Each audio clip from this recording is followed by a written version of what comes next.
Bienvenue à vous pour une nouvelle émission de Millennium Talk. Comme vous le savez, mon objectif à travers cette émission est de vous présenter des personnes dynamiques. Aujourd'hui, notre invité, elle est responsable d'une structure de communication, d'audiovisuel et de cinématographie. Primé 2 fois meilleur film de l'année 2016 à 2017 par le Festival et le FESDOP.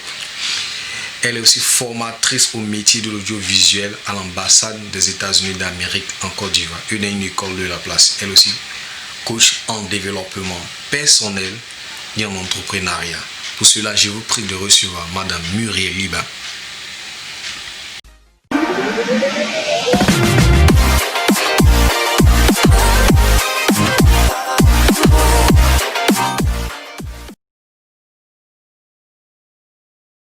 Merci Madame d'avoir accepté l'invitation sur Millennium Talk. Je suis vraiment ravi de vous recevoir sur ce plateau. Le plaisir, il est partagé. Ok Madame, je vais aller très vite vers les questions. Quelle est votre définition de l'entrepreneuriat? Ma définition de l'entrepreneuriat, elle est vaste. Elle est vraiment vaste parce que chaque organe, l'entrepreneuriat, c'est développer une idée. Prendre l'engagement, prendre la décision, autant pour moi, de commencer quelque chose. Et cette chose-là, elle commence par quoi? Elle commence par une idée. Donc, je vais être entrepreneur. Je vais développer mon idée qui va m'aider moi d'abord, parce qu'être entrepreneur, c'est soi d'abord, c'est ton toi d'abord. Est-ce que ce que je vais entreprendre, c'est une passion? Est-ce que c'est pour y répondre à un besoin bien précis? Est-ce que il va aider mon entourage? C'est ça l'entrepreneuriat. Ok, merci énormément d'avoir développé qu'est-ce qu'est l'entrepreneuriat pour vous. Et ça va aider énormément de personnes de comprendre qu'est-ce réellement l'entrepreneuriat. Ok, la question suivante est, on constate que de plus en plus les femmes commencent à se faire entendre dans ce milieu. Alors ma question est la suivante. Selon vous, quel était jusqu'ici le principal obstacle pour ces femmes qui ont osé et qui osent se lancer dans l'entrepreneuriat? Pourquoi aujourd'hui? Je vous poserai la question, pourquoi pas il y a de cela quelques années, c'est que veut dire les années 1990. L'éducation africaine dit quoi? L'éducation africaine dit l'homme s'occupera de sa femme et de sa famille. Jusqu'à 1990, les hommes devaient s'occuper de leurs femmes. C'était comme ça l'éducation, c'est comme ça les femmes avaient été formatées. Que ton mari va s'occuper de toi et puis il va s'occuper de sa famille.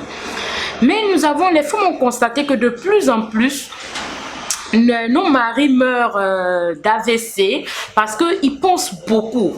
Comment il va s'occuper de nous? Comment il va s'occuper de ma famille? D'abord, moi, la femme. Et puis, comment il va s'occuper de sa famille? Et puis, comment il va s'occuper lui-même de ses propres besoins? De plus en plus, nos maris meurent d'AVC. Et puis, il y a un autre axe aussi que nous devons souligner, c'est que au XXe siècle, les hommes se disent qu'ils ne doivent plus trop donner l'argent aux femmes. Les femmes doivent voler de leurs propres ailes. Mais le principal même booster qui a boosté les femmes, c'était qu'elles voulaient être libres. Elle voulait être autonome, elle voulait être indépendante. Maintenant, pour être libre et indépendante, il faut être indépendante financièrement. Il ne faut pas compter sur un homme. Raison pour laquelle les femmes ont dit, je dois aimer beaucoup mon mari. Pour vivre avec lui longtemps, je dois entreprendre. Je dois travailler. Je dois l'aider dans les tâches les dépenses de la famille, de la maison. Et donc, ça, c'est le 1. Le 2, moi-même, j'ai mes besoins. Parce que si mon mari doit s'occuper de moi, il doit s'occuper de ma famille, il doit s'occuper de lui, c'est qu'ici, il devait me donner 100 000, il ne va pas me donner 100 000, il va me donner 10 000. Parce qu'il a beaucoup de dépenses. Donc, je dois pouvoir me prendre en charge. Parce que nous, les femmes, nous avons beaucoup de charges. Ah oui, nous avons beaucoup de charges. Nous voulons toujours être à la pointe de la technologie vestimentaire. Oui, un peu. Donc, et puis je dois m'occuper de ma famille, je dois m'occuper de mes enfants. Quand je vais sortir, quand on va faire une sortie de groupe, mes enfants ne doivent pas être derrière, débraillés. Ils doivent être aussi présentables pour la société, pour moi-même d'abord aussi. Ouais, un peu ça. La femme a dit, ok, je vais entreprendre pour être épanouie d'abord. Une femme qui a des problèmes à tout, la mine serrée, hein. Ah mais oui, tu vas arriver à la maison, quand tu dis bonjour, à peine elle va te saluer parce qu'elle a besoin d'argent pour s'acheter le nouveau panier, des chaussures, donner l'argent à sa maman, s'occuper de ses frères et sœurs. Pour éviter ça, pour être toujours jovial, toujours accueillant, toujours belle, je dois être autonome. Donc, au XXe siècle, les femmes ont décidé d'entreprendre. Effectivement, j'ai vraiment aimé ce que vous avez dit. Et je dis non que vous avez défendu les hommes plutôt. Parce que quand vous avez dit des années 80, les hommes auraient des AVC, c'est à cause de tous ces éléments que vous avez énumérés. Et à vrai dire, je suis vraiment ravi que vous avez dit ça. Je passe à la prochaine question. Quel est l'impact de ces femmes entrepreneurs dans la société africaine? Une fois de plus, merci. L'impact de l'entrepreneuriat féminin aujourd'hui, elle est vaste. Elle est très vaste. L'impact, les femmes ont pris les devants. Les femmes ont pris les devants. Elles ont décidé d'entreprendre pour faire avancer les choses. Vous voyez un peu. Nous voyons maintenant qu'une chose entreprise par une femme va très loin, sans toutefois incriminer les hommes, hein. Mais nous constatons qu'une femme à la tête d'une entreprise, l'entreprise prospère qu'un homme à la tête d'une entreprise. Parce que les femmes, généralement, elles mettent pas trop. Il y a certains facteurs que les femmes ne mettent pas trop en avant par rapport aux hommes. Exemple? Par exemple, le droit de cuissage. Le droit de cuissage, si tu veux ce poste, il faut passer au tapis. Les femmes, si on est 100%, 90,15% de femmes ne le font pas. Il y a certaines qui le font, hein. Mais dans 100% de femmes, 95%, 90% ne le font pas. Elles mettent plus en avant l'entreprise, les avantages de l'entreprise, la prospérité de l'entreprise et puis de ses employés. Donc nous avons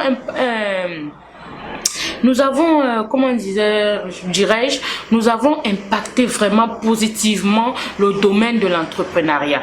Je ne sais pas si j'ai répondu. Effectivement, vous avez répondu, vous avez détaillé énormément. Maintenant, j'aimerais poser une question. Au jour d'aujourd'hui, dans les écoles, on voit des jeunes filles qui se sont lancées à vendre des articles. Est-ce que vous encouragez cela? Oui. J'encourage cela. Moi, j'ai commencé à faire le commerce à l'âge de 13 ans. J'encourage fortement cela. Moi, à l'âge de 18 ans, je me payais déjà ma scolarité. Oui. J'ai été élevée par ma grand-mère, excusez-moi de vous faire la petite histoire. J'ai été élevée par ma grand-mère et puis chez nous, je suis camerounaise d'origine et de nationalité parce que j'ai 2 nationalités. J'ai été élevée par ma grand-mère. Ma grand-mère m'a montré dès le bas âge qu'une femme doit entreprendre, une femme doit faire le commerce, une femme doit être indépendante financièrement. Donc depuis l'âge de 13 ans, j'ai commencé le commerce. Et je vendais tout, hein. Je vendais des galettes, je vendais des chips, je vendais des croquettes que je faisais et puis j'envoyais à l'école. Ce qui faisait qu'à partir de 18 ans, je commençais à payer moi-même ma scolarité. C'est pas parce que mes parents ne le pouvaient pas, mais j'avais décidé ça, j'avais fait mon plan SMART. En ce temps-là, je savais pas que c'était le plan SMART que je faisais, pour dire vrai, je n'avais aucune idée, mais j'avais des objectifs. Je me disais à l'âge de 18 ans, je dois commencer moi-même à payer mes études. À l'âge de 20 ans, je ne dois plus être chez mes parents. À l'âge de 22 ans, je dois quitter mon pays. Je faisais déjà mon plan SMART. Et puis, Dieu merci, Dieu m'a aidé. Faut pas mettre la religion de côté, hein, parce que Dieu m'a aidé. J'ai fait l'ISTC. On me connaissait à l'école comme la Bamileke, comme le directeur en ce temps, M. Siloué m'appelait. La Bamileke, le directeur même venait passer ses appels dans ma cabine. Il m'appelait, Mireille appelait, Mireille, je vais passer un coup de fil. Cet argent, l'argent de cabine, l'argent de trucs et tout, je pouvais payer mes études avec.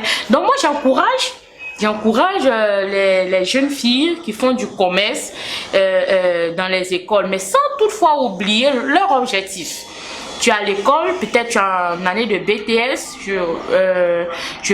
Cette année, je prépare mon BTS, mais j'ai besoin d'argent pour pouvoir aider mes parents. Je fais un petit commerce à côté, j'étudie, je passe mon BTS, j'aide mes parents à payer mes études, mais c'est une fierté pour tes parents. Tu as eu ton BTS, toi-même tu as pu payer tes études, tu as cherché une bourse d'études.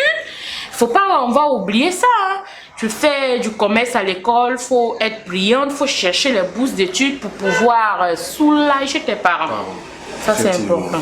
J'ai aimé ce que vous avez dit, mais j'aimerais poser une question, madame.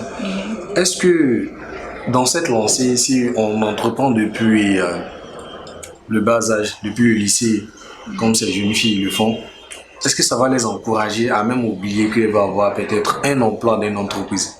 Mais ça va pas les encourager de dire non, que bon, je ne veux pas travailler pour quelqu'un, je veux être autonome comme vous avez dit. J'aime bien cette question. J'aime vraiment cette question. Entreprendre depuis l'école ne peut pas t'empêcher de chercher le travail. Moi-même, avant d'être indépendante, j'ai travaillé pour les gens. Oui, un peu. Moi, déjà, à l'ISTC en première année, j'étais sortie majeure de ma promotion. Le directeur, pour me récompenser, m'a envoyé à la RTI pour faire un stage. Et puis, il m'a dit, tu vas faire ton stage, puis tu reviens finir tes études, parce que tu dois avoir un diplôme. Tu comprends? Quand tu as tes diplômes, c'est vrai, l'argent, c'est bien. L'argent est très bien. La personne qui va dire l'argent n'est pas important, c'est un malade. L'argent est bien, l'argent achète tout, sauf la santé et la vie. Si tu comprends. L'argent c'est bien, avoir ses diplômes c'est important, travailler pour avoir de l'expérience c'est important. Et tu comprends. Aujourd'hui, si tu es par exemple en première année BTS, moi je te conseillerais d'aller déjà chercher un emploi. Oui. Un stage, un emploi. Maintenant, quand tu as ton stage, tu as déjà un pied dans l'entreprise. Si tu es un bon employé, quand tu auras ton BTS, le propriétaire de l'entreprise va te rappeler pour t'employer. Maintenant, étant dans l'entreprise, tu continues tes business. Tu comprends? Tu peux continuer tes business, tu continues ton école en cours du soir. Dès que tu as ton master, tu crées ton entreprise. Parce qu'aujourd'hui, les banques sont toutefois, sans les incriminer, mais les banques n'investissent pas sur une personne lambda qui n'a pas un compte, qui n'a pas un derrière solide. Bon, moi je vais te donner 2 millions. Quelle est ma garantie que tu vas me rembourser les 2 millions? C'est autant de questions que les banques se posent. Donc toi-même, tu dois faire ta banque. Tu dois créer ta banque à la maison. Tu dois travailler pour les gens. Pour le moment, tu n'as pas de charge. Tu ne payes pas la maison, tu ne payes pas la nourriture, tu ne payes pas le courant, tu ne payes rien. Ta maman, tes parents te disent, va à l'école. Tu vas à l'école, tu fais ton commerce à l'école, tu gardes ton argent. En tout cas, c'est ce que moi j'ai fait. Quand j'habitais chez mon grand frère, je ne payais rien. Donc, ça vous aidait à économiser. Voilà, j'ai économisé. J'ai fait mes petits jobs quand j'étais à la RTI. Je n'étais pas employé, j'étais stagiaire à la RTI, mais à la fin, je me retrouvais 90 000. Pourquoi? Parce que c'est nous qui avons lancé Matin Bonheur à l'époque à la RTI. Quand nous avons lancé le Matin Bonheur, les chefs étaient fatigués. Ils ne pouvaient pas se réveiller à 4h30 pour courir, pour aller ouvrir les antennes à 5h. Mais moi, je me réveillais à 4h30. Je courais, j'allais ouvrir les antennes. Ça me permettait d'avoir mes 3 000, mes 5 000. Quand j'étais très petite à l'époque, donc quand quelqu'un me trouvait derrière la caméra, ils étaient tous censés me donner des enveloppes. Donc si je totalisais tout, parce que je ne payais pas, je ne payais rien. Mon grand frère m'avait payé une carte de bus. Donc je ne payais rien, je ne payais pas de transport. Tu as 90 000 à la fin du mois, tu ne payes pas la nourriture, tu ne payes pas la maison, tu ne payes rien. Tu économises. J'ai économisé pendant 2 ans. J'ai payé mon premier appareil photo, il est là. J'ai commencé à faire la photo. À notre époque, quand il dit à notre époque, ça me fait rire. C'était en 2005. La photo coûtait 1000 francs. Aujourd'hui, avec 251 photos, c'est déplorable et ça me fait rire. La technologie évolue. Non, à notre époque, la photo était à 1000 francs. Donc, tu vois que quand j'entre dans un mariage, et puis les gens aimaient bien me voir. J'étais parmi les premières femmes photographes, première femme caméraman. Donc, ils me voyaient, quand je faisais la photo à 1000 francs, les gens étaient impressionnés. Une petite fille en train de faire les photos. Et puis, moi, déjà à l'époque, je savais utiliser Photoshop. Donc, quand je te fais la photo, je nettoie ta photo, tu n'as plus de bouton, tu es amené à prendre la photo. Donc, avec mon petit job de photo que j'avais déjà, avec mon truc à la RTI, avec mon truc de make corps, mes petits trucs, j'écrasais du piment, je faisais beaucoup de choses. J'ai pris du piment camerounais, tu me retrouves à minuit en train d'écraser le piment sur le caillou pour pouvoir le vendre parce que j'avais besoin d'argent. J'étais dans un pays étranger. C'est pas que mon grand frère n'avait pas d'argent, mon grand frère a de l'argent. Mais j'ai dit à mon grand frère, moi je veux faire ça. Tu t'occupes de moi actuellement. Je vais faire une banque à la maison où je vais garder mon argent. Quand j'aurai mes 24 ans, je serai plus chez toi. Il dit, ah bon? Je dis oui. Il dit, ok, je vais voir. Tu vois, il dit, ok, je vais voir. Et quand je me rappelle en 2008, quand j'ai dit à mon grand frère, je déménage, j'ai dit, tu es sûr? Je suis sûr. Et je n'avais que 35 000 francs de salaire. J'avais 35 000 francs de salaire. Je travaillais pour une structure de communication audiovisuelle, me payait 35 000 francs. Je lavais des voitures, je faisais ma cabine, je faisais mes petits jobs. Donc, tu vois, quand je regroupais cet argent-là, je me retrouvais avec 150 000 francs à la fin du mois. Mais quand chaque semaine, j'avais un gombo, hein, j'allais faire des mariages, j'allais faire des cérémonies. Donc, quand je regroupais tout, je pouvais me trouver dans les trucs de 200 000, 300 000. J'ai dit, je quitte ta maison à 24 ans, 0. Il dit, ah bon, je dis oui. Il dit, je te chasse pas. Mais si tu t'en vas, que c'est Dieu, tu peux revenir. Mais je ne suis jamais retournée chez lui jusqu'à aujourd'hui. Et je suis sa fierté. C'est pour dire quoi? Tu peux travailler, tu peux faire tes petits jobs. Tu peux être multi-job même. Mais il faut garder un objectif. Une femme qui n'a pas de diplôme, on va t'utiliser puis on va te laisser. Hein. Tu vas aller dans telle entreprise, ils vont dire mais où sont tes diplômes? Bon, tu n'as pas de diplôme, on va te donner un travail par-ci, par-là et puis tu ne seras pas payé à ta juste valeur. Tu peux continuer tes études en cours du soir. Moi, je continue mes études en cours du soir. J'ai fait des formations, j'ai mes certificats. Oui, un peu. Aujourd'hui, quand je dépose mon CV, personne ne veut m'employer parce que j'ai un CV de 11 pages. Personne ne veut m'employer. Vous voyez un peu? Donc, en avril, va donc vous voyez un peu, les diplômes, c'est important. L'entrepreneuriat, c'est important. Être indépendante, c'est fondamental pour une femme. Une femme doit être entreprenante. Une femme doit être leader. Une femme doit être autonome. N'attends pas 100 000, n'attends pas 50 000, n'attends pas 1 million. Si aujourd'hui on te donne 1 million avec ton projet que tu n'as pas bien travaillé son socle, sa fondation, tu ne pourras rien faire avec les 10 millions, mais 1 million. Commence petit, commence avec 5 000, commence avec 10 000. Et puis ça ira quoi. Merci énormément pour ce que vous avez partagé, votre expérience vraiment. Des femmes qui vont suivre, des jeunes filles qui vont suivre, vont apprendre énormément. On quitte quelque part pour arriver quelque part.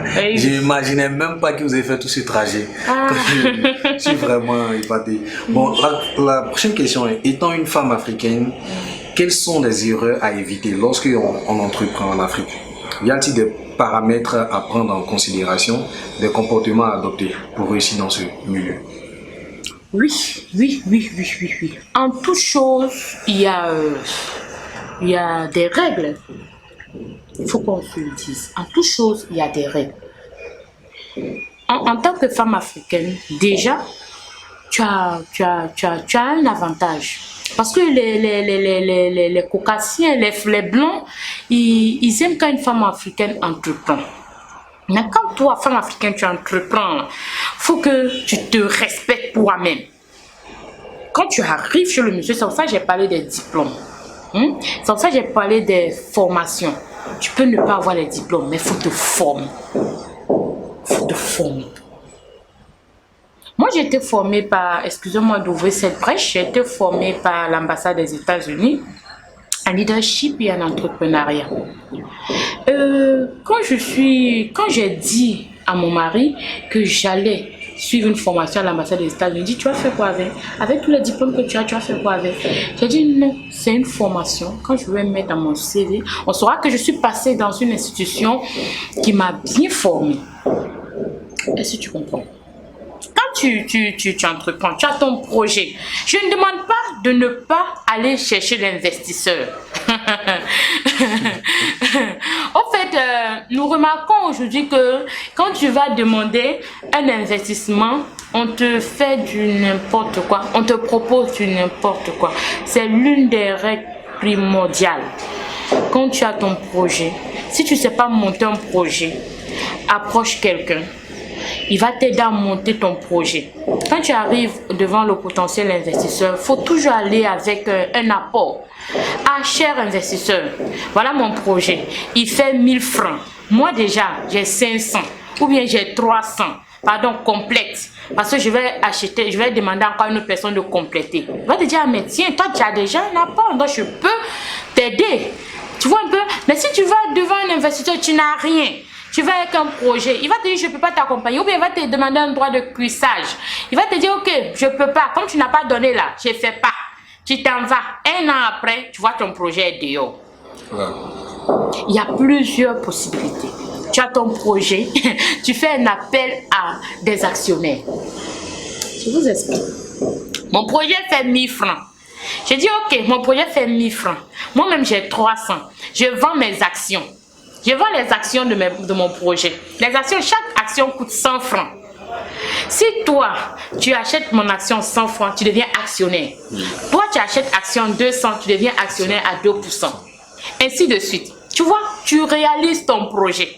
Sans toutefois aller demander à une seule personne lambda qui va te demander certains droits que tu ne pourras pas faire. Mais il faut te rassurer, et je le dis, je pèse mes mots, si tu commences à ouvrir tes cuisses pour quelque chose, tu iras de cuisse en cuisse, de cuisse en cuisse, de cuisse, parce que c'est dans ce milieu-là, il se parlait. Ah, Mireille, elle vient avec son projet, elle m'a déjà donné un coup. Excusez-moi de m'exprimer ainsi. Quand tu vas arriver chez Antoine, Antoine va dire, ah, faut donner aussi pour moi. Tu vas arriver chez Freddy, Freddy va dire, faut donner aussi pour moi. Tu vas arriver chez John, John va dire, faut donner aussi pour moi. Et puis, ils ne vont pas réaliser ton projet. Tu vas passer de lit en lit, peut-être même de bureau en bureau. Si ce n'est pas au bureau, ils vont te faire ça. Et puis, tu ne vas pas réaliser ton projet. Il faut être digne quand tu as un projet. Dans ce milieu d'entrepreneuriat, il faut être digne et il faut être sage. Parce que tu n'as pas besoin d'être intelligente pour développer un projet. Nous avons vu des planteurs qui ont des milliards dans les banques. Mais ils ne sont jamais allés à l'école, mais ils se sont assis et puis ils ont fait le plan SMART sans savoir même que c'était un plan SMART qu'ils étaient en train de faire. Le plan SMART, c'est quoi? Je suis dans un quartier lambda. Chaque soir, quand les enfants reviennent de l'école, n'ont pas de goûter, n'ont pas un coin où ils peuvent se ravitailler, ils se sont obligés de manger des biscuits. Moi, déjà, je sais faire des galettes. Si tu ne sais pas le faire, tape sur YouTube. Je le dis toujours. Je dis, si tu ne sais pas faire quelque chose, il y a tout sur YouTube. Il y a tout sur YouTube. Tu tapes sur YouTube, ça va sortir. Est-ce que tu comprends? Tu vas sur YouTube, tu apprends comment on fait des galettes. Avec 500 francs, mais 1000 francs, tu commences ton commerce de galettes. Tu achètes demi-kilo de farine, parce que vous va commencer beaucoup. Tu achètes demi-kilo de farine, tu achètes ta farine, ta levure de 25, bien 50 francs. Tu achètes un demi-kilo d'huile, tu tapes ta farine, tu laisses gonfler. À 15 heures, paf, tu prends le réchaud de ta maman, tu prends le faitout de ta maman, tu descends, tu commences à faire tes beaux flottos. Tes 500 d'aujourd'hui, bien tes 1000 francs d'aujourd'hui vont te faire 2000. Tu prends les mêmes 2000, tu achètes demain, tu fais 1 kilo. La semaine qui suit, tu fais 1 kilo. Tu dis, ah, quand je fais les galettes là, et si je mettais un peu de poisson à côté, si je mettais un peu de baka à côté, avec tes 2000, déjà tu prends 500, tu fais le baka, tu viens, tu mets à côté. Ainsi de suite. En moins d'1 mois, tu vas te retrouver peut-être avec 10 000. Les mêmes 10 000, tu ne payes pas l'eau, tu ne payes pas le courant, tu ne payes rien. Les mêmes 10 000, tu les réinvestis. Et puis ainsi de suite. Et je veux que les gens sachent, je veux que les gens comprennent quelque chose. Quand tu décides d'entreprendre, tu dois être avare. Tu dois être avare pour toi-même. Tu dois être avare pour ton prochain. Parce que si tu tombes, ton prochain ne va pas venir t'aider. Il faut que tu te mettes ça dans la tête. Donc tu dois être avare. C'est pas que quand tu vas gagner 10 000, tu enlèves 5 000, tu vas acheter les chaussures. Non, tu te donnes, tu te dis je vais investir, réinvestir pendant au moins 6 mois. Après les 6 mois, si j'ai eu 50 000, j'enlève 5 000. Je vais me célébrer. Il faut apprendre à se célébrer. C'est important.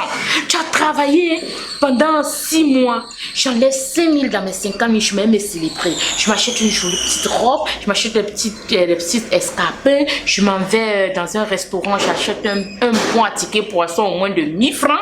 Je me célèbre à mon juste milieu. Mon budget que j'ai décidé d'enlever pour me célébrer. Je n'étais pas demandé de prendre tous les 50 000 d'aller te célébrer. Non, ça dépend de ton investissement. C'est 50 000, tu enlèves 10%, tu enlèves 5 000, tu vas te célébrer. Mais tu as travaillé. Tu reprends les 45 000, tu réinvestis. Dans 6 mois, quand tu te donnes jusqu'en décembre, tu vas te retrouver peut-être là. Mais si tu investis 50 000, c'est plus 50 000 tu vas avoir. Non, si tu investis 50 000, tu vas avoir 150 000. Tu dois tout gagner 3 fois. Moi, j'ai commencé avec 2 000. J'ai fait mon piment. Après le piment, je suis allée prendre mes débardeurs à Djamé avec les parfums. Après les parfums, je suis allée à Noé. Après Noé, Dieu merci, j'ai rencontré un homme dans ma vie car on avait une même vision. Il m'a demandé tu avais combien, j'ai dit ce que j'avais, il m'a ajouté un peu. Je suis allée en Chine. Puis je me suis posée. Si tu comprends, on commence toujours par quelque chose. N'attends pas que quelqu'un vienne te dire prends 10 millions et puis je vais faire ça. Ils ne vont jamais le faire, même s'ils le font. On sait ce qui suit. Tu vois un peu, non? Donc, il faut entreprendre.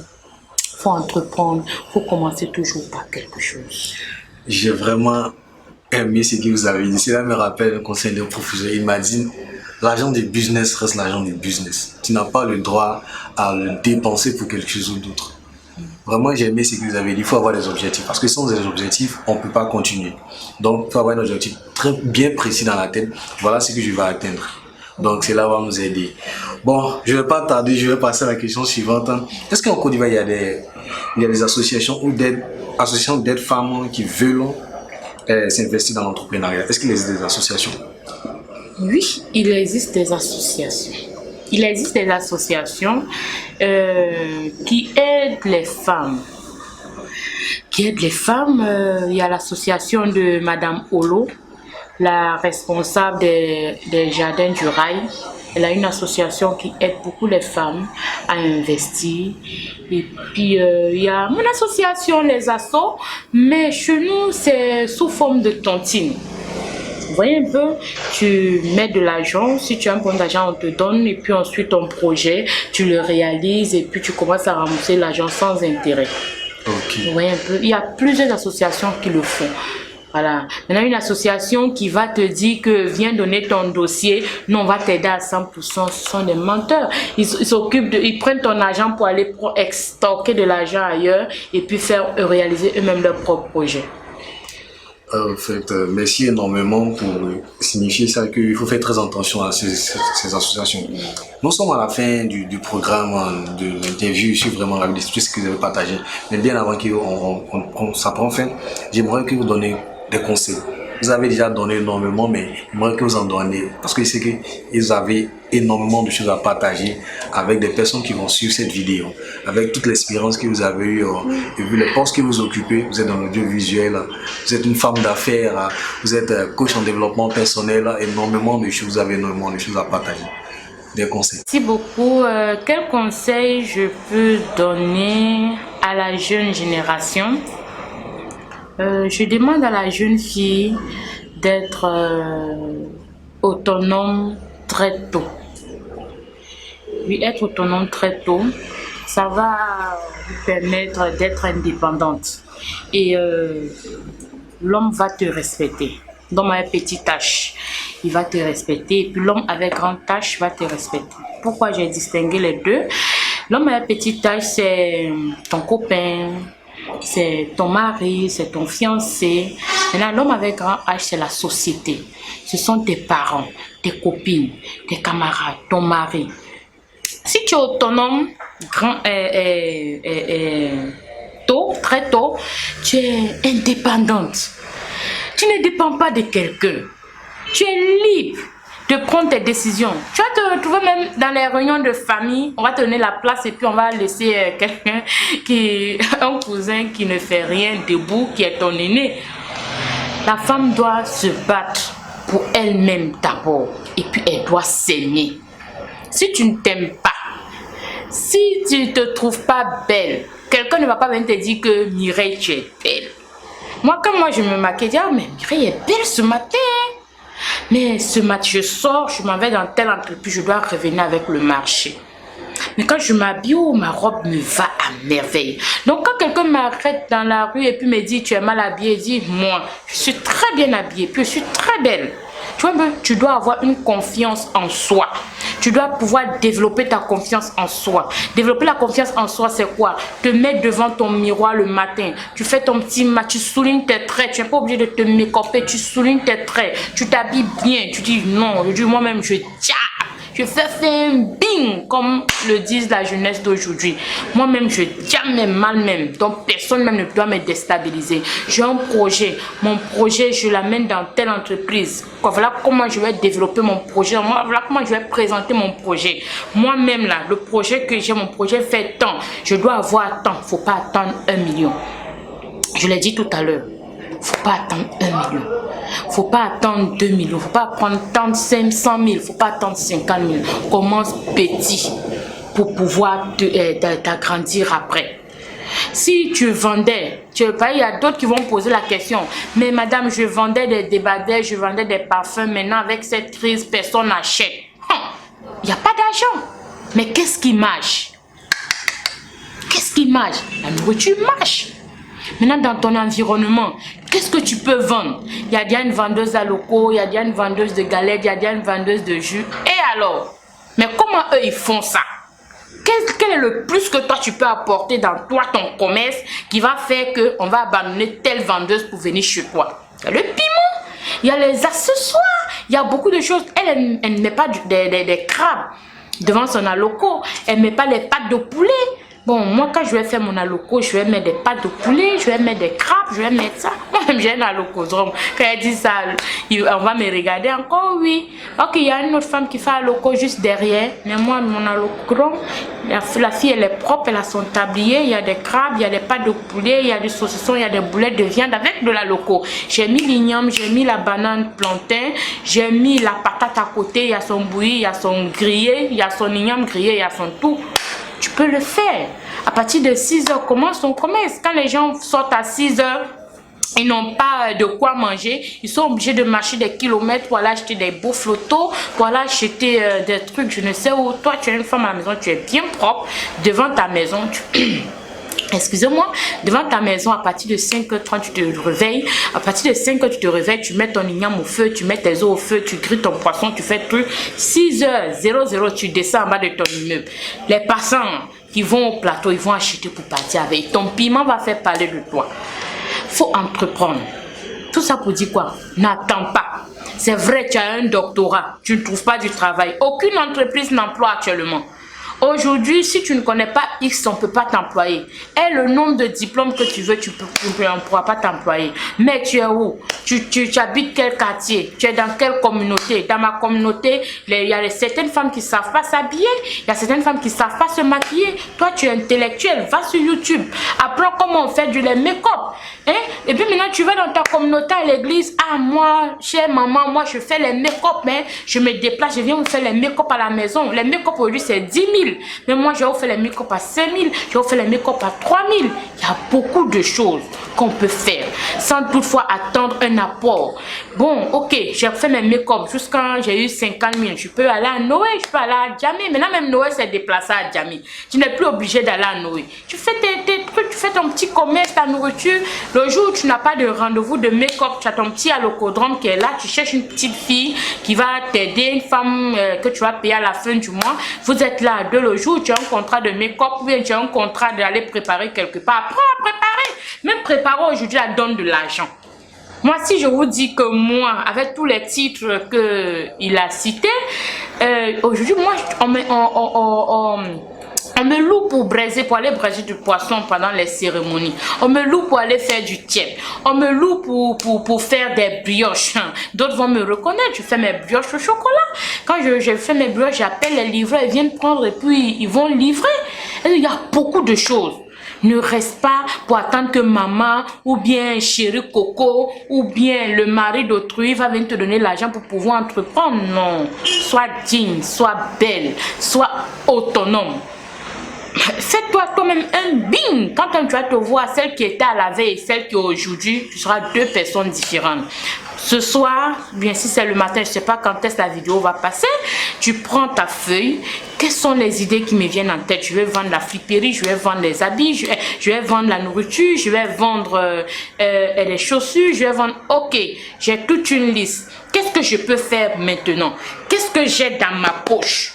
J'ai 500 dans ma poche. 500 là, ça peut réaliser quel projet? Ça peut réaliser le projet de nourriture. Quand on dit nourriture là, c'est... Il y a beau flotto rentre dedans, aloco rentre dedans. Avec 500, tu achètes ton demi-kilo de farine, tu commences à faire tes beaux photos. Si tu as eu 1000 francs, tu peux basculer dans un local. Si tu as eu temps, tu peux basculer dans un restaurant. Maintenant, si tu as eu truc, ok, je vais maintenant prendre mes marchandises à Djamé pour venir. Il faut toujours commencer par quelque chose. Il ne faut pas attendre que quelqu'un va venir investir dans toi, ton business. Non, il va prendre ton business pour aller le réaliser. Merci madame, tout ce que vous avez partagé, le conseil, vraiment, j'ai apprécié tout ce que vous avez dit. Et je sais qu'elles vont servir énormément aux jeunes filles, et pas simplement aux jeunes filles, aux dames aussi, et avec des hommes qui vont regarder cette vidéo. C'est des idées vraiment géniales. Bon, nous sommes à la fin du programme. Je remercie encore une fois madame d'avoir accepté l'invitation de passer sur la chaîne Millennium Thought pour partager ce qu'elle a, parce que la chaîne, elle est dédiée aux jeunes gens qui veulent réaliser, aux jeunes gens dynamiques, qui veulent avancer dans leur vie. Donc, je veux remercier énormément pour tout ce que vous avez partagé. Et n'oubliez pas surtout de vous abonner et de liker, de partager, laissez des commentaires. Madame va vous répondre. Oui, je vais vous répondre. Merci beaucoup. Merci énormément. À la prochaine.